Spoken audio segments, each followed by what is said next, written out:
인비저닝 파트너스 재현주 대표님의 ESG의 렌즈 사업의 장기적 생존 전략이라는 강연을 듣는 시간을 가지려고 합니다. 잠시 강사님을 소개해 드리겠습니다. 재현주 대표님은 카이스트에서 공부를 하신 뒤에 컨설팅, PE 투자 등을 거치셨고 현재는 국내 최고 임팩트 투자회사인 인비저닝 파트너스의 대표를 맡고 계십니다. 보통의 투자 관련 분들과 다르게 투자 직장 일에 대한 책도 쓰셨고 약 10권의 책을 번역도 하셨습니다. 특별히 큰 문제는 큰 시장을 의미한다라고 말씀하신 재현주 대표님의 강연이 오늘 CTR 그룹의 ESG에 일침을 가하는 시간이 되기를 기대해 보겠습니다. 네, 안녕하십니까. 저는 방금 소개받은 인비저닝 파트너스의 재현주라고 합니다. ESG라고 하는 키워드는 윤리와 그런 사회와 공존하는 그런 좋은 덕목과 가치와 연결되어 있지만 무엇보다 가장 큰 차이, 기존의 이제 좋은 말들과 ESG가 가장 크게 다른 점은 이게 자본시장에서 시작된 움직임이라는 겁니다. 그렇다면 자본시장은 왜 ESG를 갑자기 이렇게 중요하게 얘기하고 있느냐라고 생각하면 자본시장이 장기적인 최적화를 추구하고 있기 때문이다. 사실 이 두 가지가 오늘 드리고 싶은 말씀의 핵심인 것 같아요. 자본시장에서 시작된 것이다. 돈과 철저하게 관계가 된 것이다. 그리고 이것은 자본시장의 장기적인 최적화의 전략이다. 그래서 이게 이제 오늘 결론이고요. 왜 그런가를 좀 말씀을 드리겠습니다. 보면 한 2019년, 18년 이때부터 늘어나기 시작해서 최근까지 굉장히 급격하게 성장하는 것을 보고 있죠. 이거는 사실 정말 그냥 투자자들을 대상으로 하는 표인데요. 이 말이 왜 이렇게 되느냐가 저는 이 말에 깔려 있다고 생각하는데요. 이 사람은 2018년 당시에 일본 후생연금의 최고 투자 책임자 미즈노 히로미치입니다. 일본 후생연금은 우리나라의 국민연금 같은 기관인데 전 세계에서 제일 큰 연기금입니다.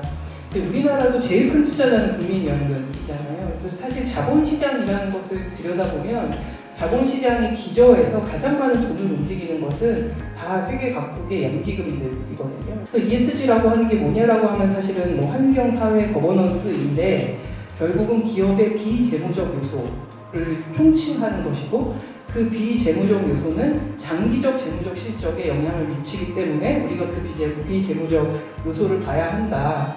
이런 거죠. 그래서 그렇게 기업의 가치 평가를 보는 관점 자체가 초단기를 사실은 전제하기 때문에 그 전제와 결국은 ESG를 보는 본질은 굉장히 일치하고 이것은 근원적으로 되게 자본시장의 관점이다 라는 말씀을 드릴 수 있습니다. 그래서 이걸 결론을 제가 보자면 아까 말씀드린 장기적 이해관계를 가진 자산 소유자, 연기금이 이제 대표적인. 그런데 그냥 투자를 운용하는 사람들은 올해의 인센티브 이런 것들이 중요해지잖아요.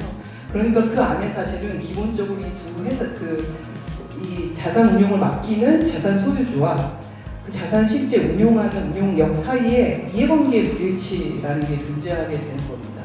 그래서 이걸 그냥 맡겨두면 안 되고 자산 소유주 레벨에서 니네 ESG를 봐야 돼 라고 하는 KPI를 주어야만 그렇게 움직인다.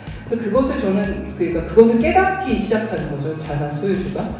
그렇게 해서 자본시장에서 돈을 움직이는 운용력들이 그걸 고려하기 시작하면 당연히 자본시장에서 자금을 조달해야 되는 기업들도 그것에 따라서 움직이게 되고 그래서 결국은 오늘날과 같이 ESG가 굉장히 급부상하는 그런 흐름이 만들어졌다라고 이해하시면 좋을 것 같습니다. 등급의 상향 평준화가 일어나기 시작했거든요. 근데 그러고 나면 그 다음에 뭐가 올 것이냐 사실은 이런 질문이 있는 거죠. 근데 ESG가 이제 점점 더 말하자면 시장의 보편적인 기준이 돼서 모든 투자자가 그걸 하기 시작하면 어떤 투자 기관이 얼마나 ESG 투자를 잘 하느냐를 분별할 수가 없게 되잖아요. 등급이라고 하는 건 다 비슷비슷하니까요. 그렇기 때문에 결국은 나가야 되는 방향은 훨씬 더 어떻게 하면 긍정적인 임팩트를 만들어내는가에 집중하는 방향으로 진화될 것이다 라고 보시면 될 것 같습니다. 그래서 점점 시간이 갈수록 결국은 투자 기관들 사이에 변별이 생기려면 그냥 ESG의 전면적인 말하자면 등급 기준이 아니라 우리 회사의 ESG 전략이 무엇인가, 우리 회사가 나가고 있는 방향성, 그러니까 회사마다의 차별화된 ESG의 모습들이 등장하고 그것을 비즈니스를 통해서 어떻게 결부시키는 거. 사실 테슬라가 대표적으로 그런 기업이죠. 그래서 어떤 우리가 그 전기자동차의 보급이라고 하는 거, 그럼으로써 기후변화의 문제에 이바지하겠다고 하는 굉장히 뚜렷한 문제의식을 가지고 어마어마한 시장을 사실은 만들어낸 기업인데요. 그런 방식의 말하자면 가장 공격적인 형태의 ESG 경영까지가 가능해지는 것이고, 이제 모든 회사는 그 어딘가 스펙트럼 안에 놓여 있을 텐데 점점 이제 그런 방식이 그 특화된 사업의 경쟁력으로서의 ESG 전략을 가져가는 기업들이 더 선진적이고 발전된 ESG 투자자들의 선택을 받게 될 것이다. 이런 말씀을 드릴 수 있을 것 같습니다. 당연히 나쁜 것을 하지 않는 것은 기본이고, 그 다음에는 결국 우리의 사업이 실제로 ESG 관점에서 어떤 문제를 해결하고 있고 어떻게 성장해 나가는가를 정의하는 것. 그래서 환경에 일어나는 변화는 사회에 영향을 미치고, 사회에 일어나는 변화는 시장에 영향을 미치고, 거꾸로도 마찬가지고요.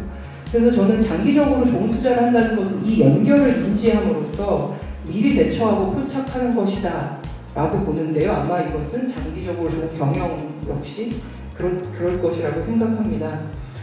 큰 문제는 곧 큰 시장이다 라고 하는 그 믿음을 가지고 있습니다. 사실이라고 생각하고 저희 회사가 투자하는 전략 기본에 이제 그게 깔려 있는데요. 그래서 결국 기후변화라는 것이 사회, 시장, 환경의 연결성을 증폭해서 보여주는 거대한 문제고, 그렇기 때문에 어마어마한 시장을 만들어낼 것이다. 뭐 파리 협약에 따라서 2050년에 이 넷제로라고 하는 걸 달성을 하려고 하면 매년 2.4조 달러의 투자가 필요하다고 합니다. 매년 2.4조 달러의 투자가 필요하다는 것은 어떤 관점에서는 그만큼의 비용을 써야 된다는 거지만 결국 그만큼의 새로운 시장이 계속 생겨난다는 의미이고, 그래서 결국은 이런 거대한 위기가 거대한 부의 이동을 만들고 거대한 시장의 새로운 기회들을 만들어낼 텐데요. 그 안에서 전략을 정렬시키고 사업의 방향성이 만들어진다고 하면 그것이 결국은 가장 높은 차원의 ESG 경영과 연결되지 않는가 싶습니다. 그래서 이거는 그냥 그 흥미로운 예로, 그래서 이런 클라이밋 테크라고 하는 이 기후 시장을 이렇게 엄청나게 열리는 기후 시장에 어떤 분야들이 생겨나고 있느냐를 보여주고 있는 건데요. 이게 말하자면 아까 2.4조 달러의 돈이 어디로 흘러 들어갈 거냐를 보여주고 있는 그런 영역입니다. 그래서 클린 에너지, 지속 가능한 모빌리티, 아마 이것은 CTR에서 하시는 산업과 굉장히 긴밀하게 연결될 거라고 생각하는데요. 기후 스마트 농업, 순환 경제 등등 이런 영역들이 새롭게 부상하고 있는 그런 새로운 기회이고 시장이고, 그래서 ESG 경영이라고 하는 것을 많은 기업들은 아직 그 추가적인 비용 요소라고 받아들이시는 것 같아요. 예전에 관리하지 않던 많은 것들을 관리해야 되기 때문에 당연히 일시적으로는 이게 비용 요소처럼 여겨지시는 게 맞을 텐데요. 궁극적으로는 사업 전략이 이러한 새로운 기회들과 정렬되기 시작하고 그런 ESG라는 것의 렌즈로 새로운 시장을 바라보면 그것이 그냥 비용이 늘어나는 관리 요소의 문제가 아니라 새로운 기회를 향해 가고 회사를 훨씬 더 빠르게 성장시킬 수 있는 그런 기회들을 포착해낼 수 있는 굉장히 강력한 수단이 되지 않을까 이렇게 생각합니다. 네, 오늘 제 강의는 이것을 마치겠습니다. 감사합니다. 대표님 강의 감사합니다. 추구하고 대처하는 CTR 그룹이 될 수 있기를 직원의 한 명으로서 다시 한번 다짐해봅니다.